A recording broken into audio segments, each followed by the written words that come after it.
السلام علیکم ورحمت الله وبرکاته. بسم الله الرحمن الرحیم. ډیرو خوږو مسلمانانو درانو په دین مینو تاسو بروغ جوړ په صحت کې وي.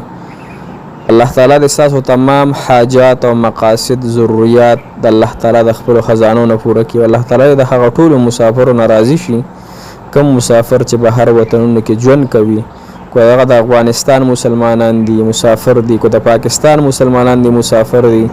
یا د برطانیې دي او په امریکا کې دي او سعودي عرب کې دي. سونه مسافر رونه خویان دي چې دی زما دا ویډیو ګوري یا یې نه ګوري، نو الله تعالی د هغوی د ټول ارمانونه الله تعالی د زړه پوره کړي او الله تعالی د هغوی د هر سر نه حفاظت وکړي. الله تعالی د خپل بچو ته خپل ویانو ته په خیر او عافیت سره خپل کورون ته راوستل کی. دا زه د زړه دعا کوم او قسم د الله فزات د الله تعالی په ذات باندې به قسم خوري کوم چې هغه کې ذره برابر دروغ نه وي. نو الحمدلله زه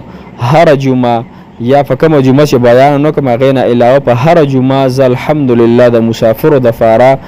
د رسول الله صلی الله علیه وسلم په منبر باندې دعا کوم پر سپیکل باندې ټول خلک په امین وي. زما ډیر خصوصي لګن او محبت ته د مسافر سره الله تعالی د ډیر خوشاله دوی ته الله تعالی ورکی او الله تعالی تمام مسلمانانو کوم چې عام مسلمانان دي الله تعالی د هغوی ټول حاجتونه پوره کړي. دا وظیفه چې کومه ده کنه نو دا د استخاره د فاره ده، یعنی یو سړی دی او هغه و چې زه د الله تعالی سره مشوره کوم، بلکې حدیث مبارکه کې راځي مفهوم داسې دی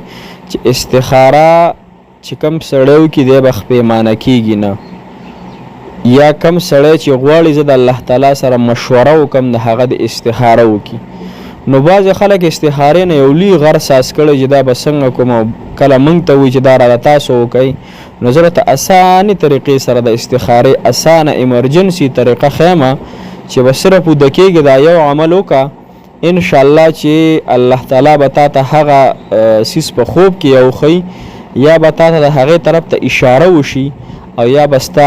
دغه کم سیس کې چې د خیر دی ته به الله تعالی زړه مایل کی.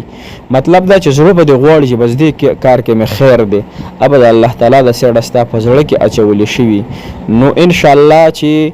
تاسو مسلسل 2-3 ورځې یا یو هفته پورې دا عمل کو ان شاء الله زه د الله تعالی د ذات نو امید لرم چې دې استخاره سره الله تعالی تاسو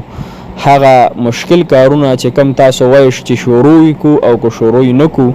یا یو محبت نکاح دا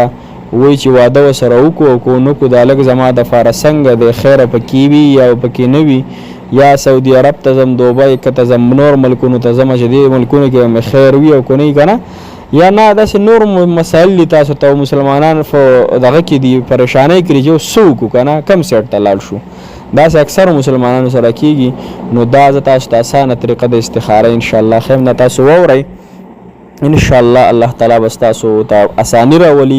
تاسو ته الله تعالی د خوب په ذریعہ د مایل کېدو په ذریعہ د خیر او د برکت معامله وتا سره کوي، هر څه کې بس تاسو د فار خیر وي. نو وګ شي ها به هم د سکارو کوي چې تاسو کله ماسختن ودکیږي کنه نو خپل ضرورت په ختم کوي. مطلب باتروم ته ترل شو صحیح شو، یا مثال په تور مور سره خبرې کولې، بیبي سره خبرې کولې، یا داسې خويندرونو سره غپ شپ ته دا ورسه بتاو کې روټي وغیرہ ډیر سيزون ټول نزان فارغه کې بیا بتاو 10 4 ادم مزیدارو کې خپل طریقې سره به وراشو 2 رکعات بس صلات حاجت منځو کې ولومبي رکعات کې با یو پر قل یا ایها الکافرون سورته په دیم کې وقل هو الله احد وقل یا ایها الکافرون چاله نو وزن قل هو د دوانه او یې په دوانو سورته دا کې رکعاتونو کې هر کله چې تاسو کوي نو بیا براشي په خپل بستر باندې 2 رکعات نفل چې وکړه هغه نه پس په دعا غواړي هدا واره نه راشو دعا به تاسو غواړئ چې مالک الله زدا استخاره کوم تاسو سره مشوره کوم الله دا دینی کار دی یا دنیوي کار دی هر مسله چې تاسو دا هغه به الله ته پیش کړي چې الله دا کار کوم کو دې کې زما خیر م الله ته ماته الهام وکي ته ماته پزړه کې واچي ماته خوب په ذریعہ باندې الله دې خبرګيري راکړي چې دې کار کې زما خیر شته او مالک او کنستانه خیر غواړم او الله دې استخاره کې زما برکت پاتې او زما د حاجت د استخاره دا پوره کی. دا دعا چې تا وغوښتله وی به راشي په خپله بستره باندې به سملې د سنت طریقې سره. سنت طریقه څنګه ده؟ د خپل ښی لاس به راواله د خپل مخ مبارک لاندې به دی کېدې، دا ستا چې د ښی سیټ کم مخ ته دی غوږ نه لاندې داسې د زنې سره دا به دغه شان کېدې. دا ښی خپه چې دا به لږه راټوله کړي او دا ګس خپه به د پاسه بیا لږه راټوله کړي داسې بیا ماته کړي او ښی سیټ ته به اوده شي. خو که د اوده کېدو نه مخکې د اوده کېدو دعا ووي اللهم بسمک اموت و احیا، که دا چل نه ورځي خیر دی بس اوده کېږم الله تعالی ستا په نوم باندې او راپاسم به هم ستا په نوم باندې، داسې الفاظ ووایې. هغې نه پس به بیا تاسو چې دی 11 پیرې به درود ابراهیمي ووایي 11 کرته کوم چې موږ مونځ کې وایو. د هغې نه پس به تاسو بیا 21 مرتبه سورة اخلاص وی قل هو الله احد الله الصمد لم یلد ولم یولد ولم یکن له کفوا احد. دا به تاسو 21 کرته وی او دې نفس بیا 11 پیرې درود ابراهیمي وی او بیا به خپل هغه مقصد او حاجت یعنی استخاره لپاره چې کوم کې به خپل تصور او سوچ کې راواړی او بیا چې کله دغه نفس بیا خبرې د چا سره قطعا نه کې ها